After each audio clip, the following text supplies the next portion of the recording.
ఈ లెక్కలు అన్న ఓసీ జనాభా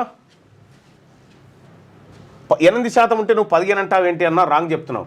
నేను వాళ్ళ లెక్కలే చెప్తా ఉన్నా, ఇంకా 8% కూడా కాదు. ఈ 8% అయితే వాళ్ళకి ఎంత వస్తుంది?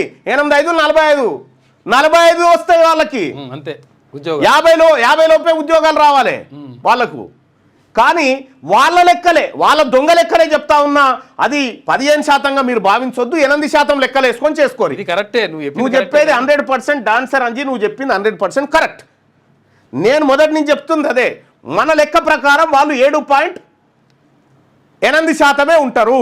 కానీ బీసీలలో ఉన్న జనాభాను తీసుకొచ్చి ఓసీలలో చూపెట్టుకొని 15గా మార్చుకున్నారు. ఎందుకంటే ఈడబ్ల్యూఎస్ కోటాన్ని రక్షించుకోవడానికి. 7.8% ఉన్నటువంటి ఓసీలకు 10% ఎట్లా ఇస్తారు అడుగుతారు కదా అని క్వశ్చన్ చేస్తారు కదా.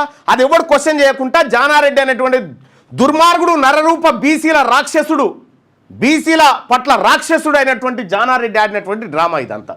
ఇక్కడ రాజకీయంగా, ఆర్థికంగా, భూముల పరంగా ఓసీలు 90% ఉన్నారు. ఇవి లేని వారు 10% ఈడబ్ల్యూఎస్ కింద రిజర్వేషన్ పొందుతున్నారు. వాళ్ళు 100% సేఫ్గా ఉన్నారు. మహేష్ కుమార్ నల్గొండ ఎస్ మహేష్ జరిగింది ఇదే. బీసీ, ఎస్సీ, ఎస్టీల సొమ్ము ఓసీలు తింటున్నారు. వీళ్ళు మనకు పెడుతున్నట్టుగా బిల్డప్ ఇస్తారన్నట్టుగా. రోజు మా సొమ్ము వీడు తింటున్నట్టుగా, వీని కోటరే వీడు పోయి తాగుతున్నట్టుగా కాదు.